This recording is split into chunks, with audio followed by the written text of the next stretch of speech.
Okay, let's go.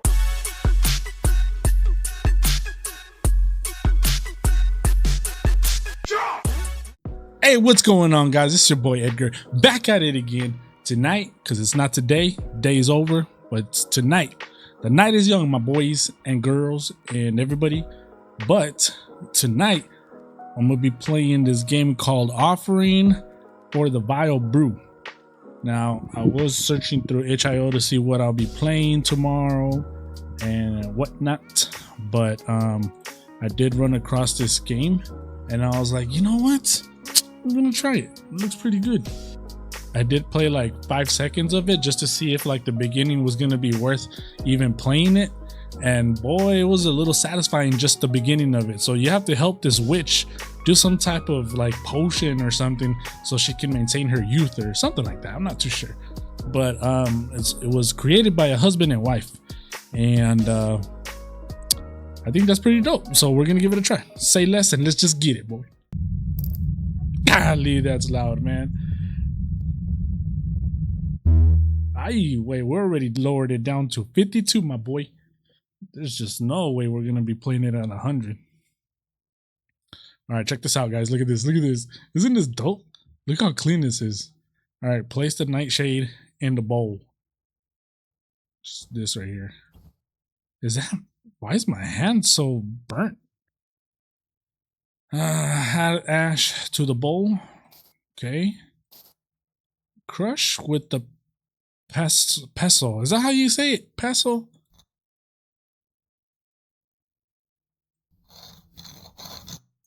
Oh, snap. Put that down. Ring the bell. Oops. Nope. Knock thrice on the table. I wonder if it's like a different language or what's up with that. Well done. Do not try to hide. What? My eyesight is failing me, but I have already smelled you. Come closer. Hey, yo, you're scaring me, bro. I require a potion most difficult to regain my vitality. I am in need of 3 darkest ingredients for my brew. I had to kick in the voice. Conjure them for me. Conjure them, and I will grant you powers you cannot yet fathom. Here, my book. Follow it precisely.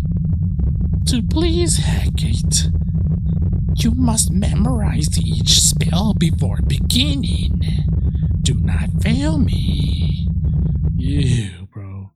I gotta memorize each spell. Ooh, we asked the worst person to memorize something, bro. I am the worst person you want to be asking to memorize something.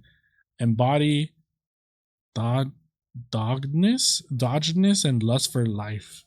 To conjure Caninus spiritus. Combine deadly nightshade, tail of rat. Grind with pest. Bro, we're gonna be taking a picture of this because we suck at memorization. Ain't no way. There's no way, my boy. Especially playing a horror game like this, my broskies. There's no way. You got me messed up, bro. Ain't no way. Hold on, bro. Hold on. I'm gonna take a picture of this right now. Alright, we Gucci. We Gucci. Put our little. Hold on, bros. Hold on, bros. Better not be a jump scare for taking too long. I'd put it. Devs, you hear that? Someone taking too long, like me, cheating, should do a jump scare saying took too long. Bruja got mad.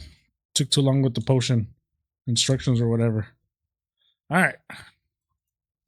My bad, guys. I clicked out. Do you know these instructions as you know yourself? Yes, because we be cheating. And nobody know that, though. Okay.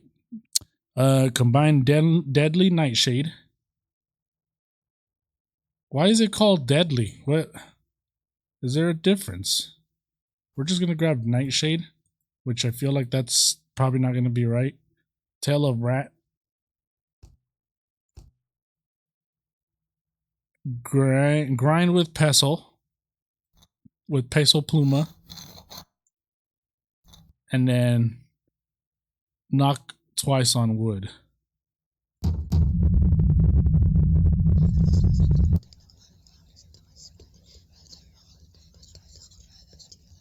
Canonist Spiritus. Hey, let's go. Woo. All right. We probably shouldn't be taking pictures, bro, but I ain't trying. Quickly, add it to the potion. Mighty Hecate, grant me your favor. So if we get it wrong, I'm assuming like we get a jump scare. Wait. I took a picture of the drawings too, just in case. To conjure long bone of an innocent.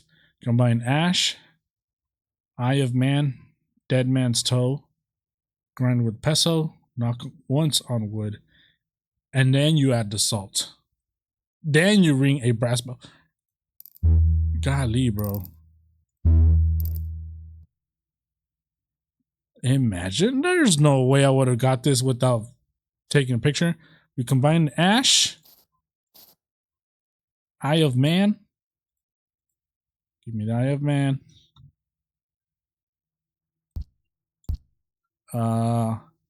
Dead man's toe. Grind with peso. Knock once on wood.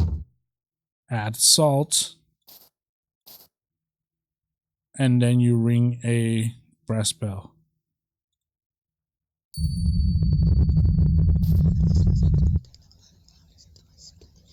What? Long bone of an innocent.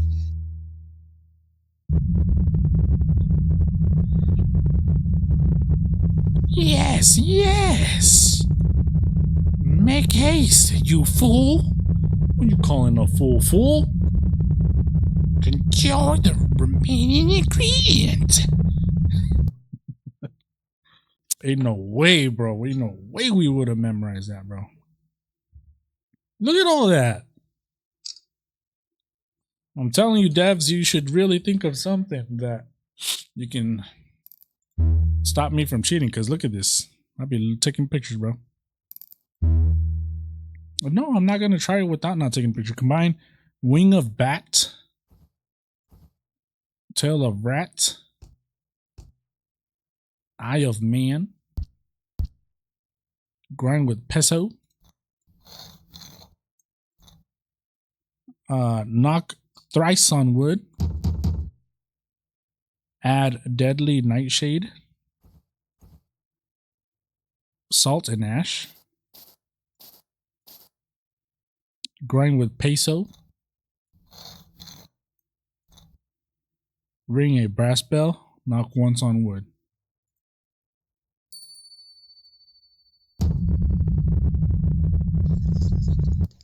Hand of glory.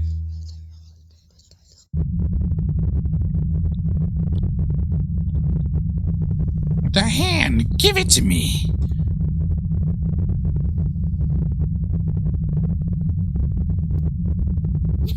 Highway. It worked, broskies. You have shown promise, young one. But your voice still sounds the same. Come, we shall celebrate our victory. I will show you many things. Things of which you have not dreamt. Hey, yo. I know that's not the end of the game, bro. There's no way that was it. What was this? 10 minutes? Nah, fam. Yeah. Let's find out what happens if you do mess up, right? Let's do it. Alright.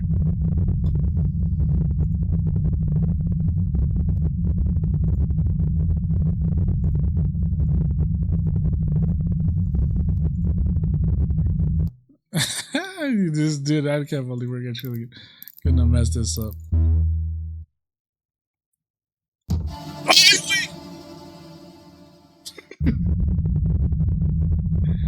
I just knocked, broskies.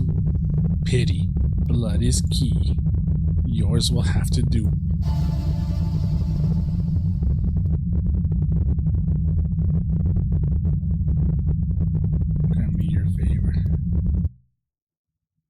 bro. No mames, dude. Ain't no way I got scared to that. Man, this game has potential, broskies. You just have to incorporate some jump scares and maybe just a little. No, the loudness to the game was pretty good because it just made me get scared like that. But pretty good, I would say. Because it was such a short game, we're gonna have to run something else, man. Let's see what else we can find that's pretty short to not make it 2 hours either, or an hour. All right, man. Sorry it took a while. We found another one. There was just a lot of games are being created really quick for a challenge on itch.io, and there's still a lot of them that are in development. But we found this one. The first one, like I said, still got a lot of progress, right? They still got to work on some more with it. But this one is called Fear Me. So it says Jeff the Killer's dating sim. So I wonder if this has to do with that one game with there was a Jeff that like you poked him, I guess, and I don't know, man. I don't know. Let's just see. Let's just start it. It kept throwing me a lot of warnings about gore and whatnot, so it's only intended for mature audiences. The room was silent, illuminated by the warm midday light filtering through the window. You looked anywhere but at your therapist. You didn't yet feel comfortable enough to speak freely. Attending these sessions felt like a chore, more than your own good. It seemed like a way to keep an eye on you. The therapist. You know you have no obligation to talk about him. The therapist watched you patiently, leaning calmly against the back of his armchair. You can talk about whatever you want.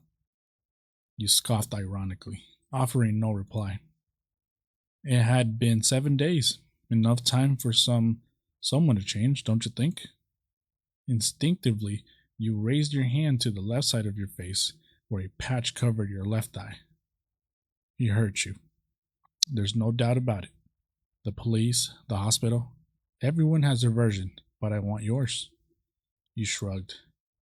That's fine. Silence is an answer. You looked towards the window. Your reflection's silhouette was visible in the glass. Even though you couldn't see yourself clearly, your posture and expression were noticeably different from a week ago. Day 1. The start of your shift is like your life's start button. You have a clear routine. Wake up, work, and sleep. You have no legacy, no ambitions, no pending matters. You fulfilled your duties as a student and finished school, but you lack the motivation to pursue a dream or a goal beyond where you are now. You feel as if you don't have a starting role in the world because nothing special has happened to you yet. In fact, one could say you let apathy guide you. An apathy that numbs your strong emotions. A roller coaster ride. Pleasant. You trip and fall face first in public? Not the end of the world. Positive or negative, your emotional range was very low. Like a perfect blank canvas. Anyway, you tried to make your life as comfortable as possible. As strange as it sounds, you work at a video store that only attracts nostalgics and cinephiles? I don't know how you say that. You love movies. Movies are... Bro, I love movies. What you mean, my boy? The main reason you took the job is because you like it. You can spend hours watching movies and never get bored. The place is colorful enough not to depress you just by being there. And if you're lucky, you might run into an interesting character or two. Of course, besides the characters that already exist. Catching up on lost time? For a moment, I thought you wouldn't come. Cindy, your coworker. She's not very good at her job, which is saying a lot since being an attendant at a time-lost store doesn't require much effort, but she's the owner's daughter. You're the other full-time employee, and you do well. You two don't get along great, nor terribly. You tolerate each other. Where's your badge? Instinctively, you reach for your neck, and indeed, your employee badge wasn't there. It's strange, but I feel like I can't say your name without your badge. Cindy shrugged and retreated to the back room with a box full of movies. Somehow, what she said made sense. It was as if you couldn't remember your own name unless it was written right in front of you, as if names only existed if someone else spoke them aloud. Well, you remembered taking it out of your things when you arrived, so it was most likely still in the store. As soon as I came in, well, probably the counter? You checked behind the counter, nothing on the floor. The back room. Maybe I was gonna start talking and the girls like, maybe you dropped it in the back room, but you only found Cindy looking at her phone next to the boxes she'd taken back. Cindy gave you a quick glance, then went back to ignoring you. You followed her example and focused on finding your badge. Nope, it wasn't there. Let's check aisle 2. You leaned down to try and get a better look at the floor, hoping your badge was around somewhere. You moved down the small aisle, determined, past shelves packed with horror and thriller movies. Until you spotted the unmistakable piece of plastic almost at the end of the aisle. You were reaching for your badge, but a white hand got there first, slowly picking up the plastic piece. Whoa. You looked up and found yourself facing a tall, hooded man with his face covered. He looked like a potential criminal or someone with a bad cold. But you didn't have the energy to worry. You straightened up, standing face to face. The man seemed to ignore you, more interested in your badge in his hand. "Is this yours?" His voice, muffled by fabric, with deep and slight raspy. You nodded silently, looking at the man suspiciously. By the way he cocked his head. "Prove it." Now you could finally visualize your name. "The name's Edgar." Oh. Oops. I didn't want to put a plus sign, bro. The man looked at the badge in silence, and for a moment, you truly thought you might have been wrong after all. But then he offered you the piece of plastic. "All right, Edgar Plus." You took the badge in your hands, giving the guy a look. "Thank him." "Thanks, mister." "Don't call me that. I'm not that old." "Sorry, but I have no way of knowing when I can't see your face, broskies." I guess you have a point. Besides, from the skin on your hands, I can't tell you're not exactly a young fella. Yeah, I get it. The guy's voice sounded irritated. A part of you said you should be more sweet with customers, but if you managed to annoy him with your chatter, you could consider it an achievement. This guy gave you bad vibes. You silently put the badge around your neck while he remained motionless in his spot. You slowly moved towards the counter. The guy stared at you as you moved, which only made your discomfort worse. You decided to ignore him, shifting your attention to one of the monitors next to you. You could if the hooded guy from before would stop wandering around the store so suspiciously. You tried your best to ignore him, but it was impossible not to notice him. Maybe he was doing it on purpose. "Hey, Edgar." At the sound of your name, you looked up at Cindy, who had come around the counter to stand next to you. "Did you see that guy? He's been here for a long time." You looked where he was subtly, how you say that? Pointing, and of course, she was talking about the same guy. "Yeah, I saw him." He shrugged, a very logical reaction, right? Maybe he's deciding what to buy. He was probably just a weirdo you'd seen once, no big deal. Anyway, Cindy, as annoyed as she was, wasn't really easily flustered. "He's just a weirdo, dude. We see those all the time. Relax." "But this one feels different." You were starting to believe Cindy had watched many movies, but then you remembered she didn't like cinema and only worked in her dad's store. "When I talked to him, he didn't seem that dangerous, broskies. Just relax." Cindy turned to you, surprised. "You talked to him? Did he say anything strange?" Did he say? "No. He just gave me my badge." Why did he have it? I mean, he grabbed it first. Look, it wasn't a big deal. Just relax. Cindy looked at you in silence for a few seconds, then sighed. If he makes you uncomfortable, I can ask him to leave. Cindy shook her head, glancing at the guy. You're probably right. Okay, I'll leave you to it. I'll go check the inventory. Sure. You settled into your designated chair, and before you could pretend to look at receipts, Cindy spoke again. But if he does anything suspicious, let me know, okay? You nodded silently. Cindy didn't wait for a verbal response. She just went back to her task. You kept your eyes fixed on the monitor screen for a moment. Out of the corner of your eye, you glanced at the aisles. The guy was still there, just standing. He was looking at a shelf that had held nothing particularly interesting. And then he looked at you. It wasn't a quick or distracted glance. It was direct. Do we look away or do we meet his gaze? Bro, I'm gonna confront this dude. The hell, look at me like that? Got me messed up, bro. Meet his gaze, bro. Whoa, what's that heart? You returned his gaze with the same intensity. You didn't know if you were doing it out of bravery, stubbornness, or simple curiosity. But he didn't blink. And then he made a slight gesture. An almost imperceptible nod of the head, as if he were greeting you. You decided to ignore him, turning your attention back to the monitor to remove the CD.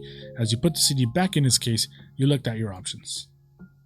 Fantasy, romance, horror, comedy, musical, and sci-fi. I'm gonna say horror. You enjoy the scares and the atmosphere that horror movies create. You were about to pick a movie until, with sudden sound of someone leaning on the counter in front of you, distracted you. Ay, cabrón. Again, the stranger was there, this time in front of you, looking intently at the CD in your hands. What movie are you going to put on? Excuse me? I want to know what movie you're going to put on. Is that a crime? No, of course not, but come on. I'm undecided. Maybe you can inspire me? You looked at him in silence for a moment, then sighed with weirdness. We're gonna put Scream. Oh, a classic slasher. Interesting. Well, did that help you decide? The guy cocked his head. Now you knew, or sure, that was his way of showing mockery. A little. Though what caught my attention most was the genre you chose. You raised an eyebrow. Oh yeah? What about it? Horror. His tone dropped. Interesting choice. It always says something about the person who prefers it. Like what? That you're looking to feel something real. Or you want fear to have a face. Something you can understand, even if it means danger. His words were soft, but they pricked like needles under your skin. Or maybe I locked strong emotions without putting myself at risk, fool. Like everyone else. This dude. But you're not like everyone else. Well, that phrase needs to be removed from the visual novel bingo card. He moved a little closer to the counter. He didn't invade your space, but it was as if he caressed it. You don't seem to be afraid. Should I be? Depends. Do you prefer to see the horror from the outside, or have it stare back at you?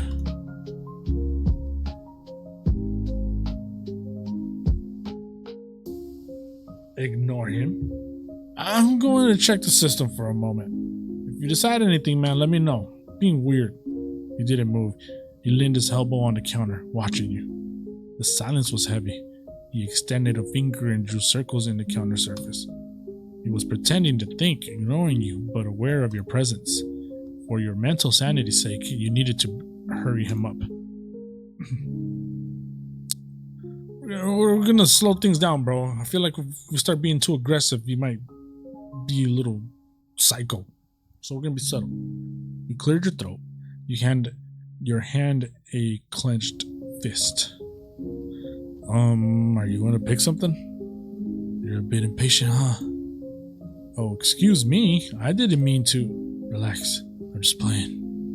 You glanced back, searching for Cindy, just to feel security that you weren't on your own. But unfortunately, you didn't see her anywhere. Then, without you asking, he reached a hand over the counter. I'm Jeff. I think it's time we formally introduce ourselves, don't you? Edgar Plus. Edgar Plus. Your gaze dropped to his hand.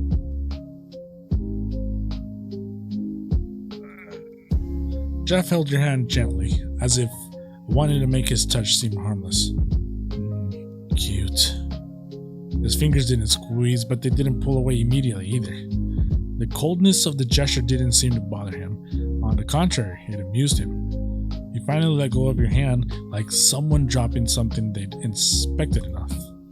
As someone who works in a store, you should convince the customer to buy as much as possible, but something told you Jeff would take his sweet time. You watched him in silence for a few seconds, observing his... I clicked too fast. If he was insistent on prolonging the interaction, you were allowed to make him uncomfortable too, right?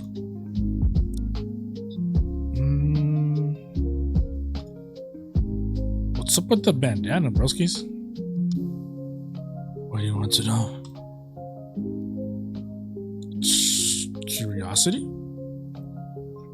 I have scars. They're not pleasant to see. Looks like you touched a nerve. Well, did you decide what you want to get, man? Jeffrey focused his attention on you. Wow. Seems like you really want to get rid of me.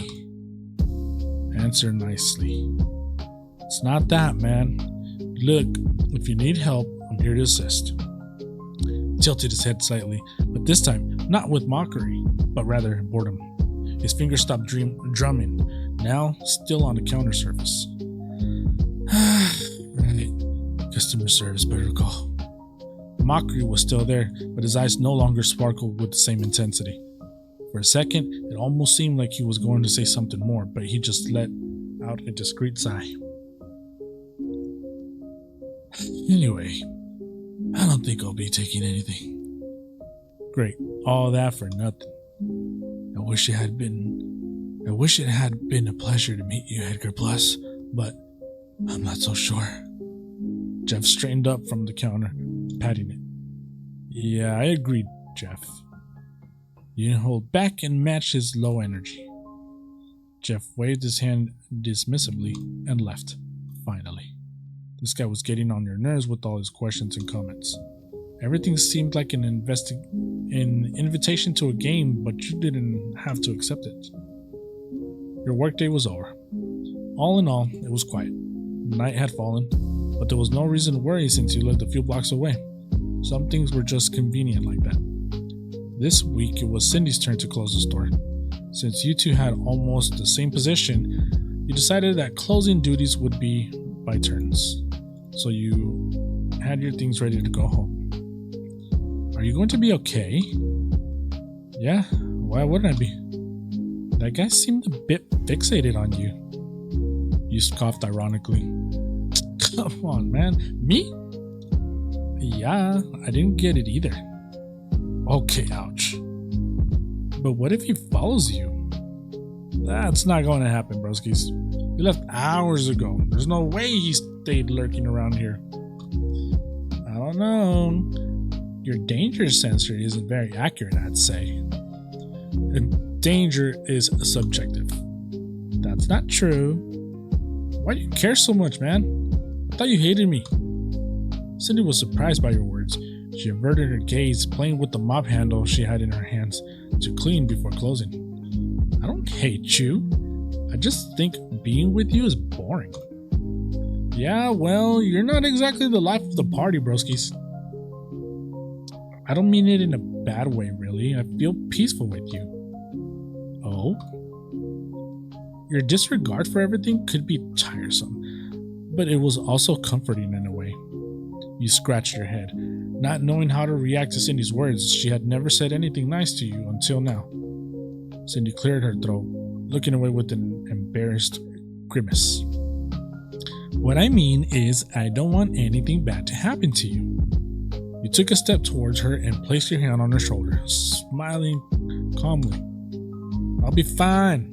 Just because something weird happened doesn't mean the universe has decided to turn against me, broskies. You shared a final farewell gesture before you closed the door behind you.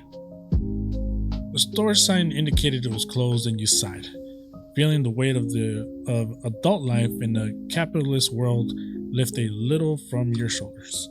Just a little. It was part of the routine, saying goodbye to Cindy and finally going home.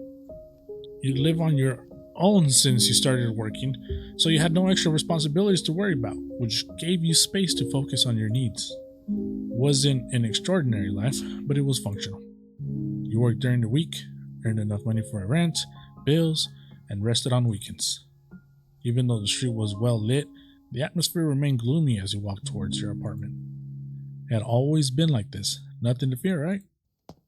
Suddenly, you heard quick footsteps behind you. You turned to react, but felt arms wrapped tightly around your neck, immobilizing you. Ay, cabrón. You struggled to break free, but then you felt the pressure in your stomach. A cold sensation ran from your stomach to the rest of your body, and you could swear you felt your guts spilling out. Your body convulsed after being pierced, and that's when the pain hit. It hurt a lot. It was so intense, you couldn't feel your limbs. Is this how you were going to die? You knew it would happen eventually, but you didn't know it would hurt so much. Who could have done this to you? Something so cruel. Did you even deserve it? You weren't a saint, but you didn't consider yourself a bad person. The last thought that crossed your mind was that Cindy would have to cover your shift while they looked for a replacement. Bro, this is the last thing this fool's thinking about when he's dying, bro. So who's gonna cover him for work? No mami.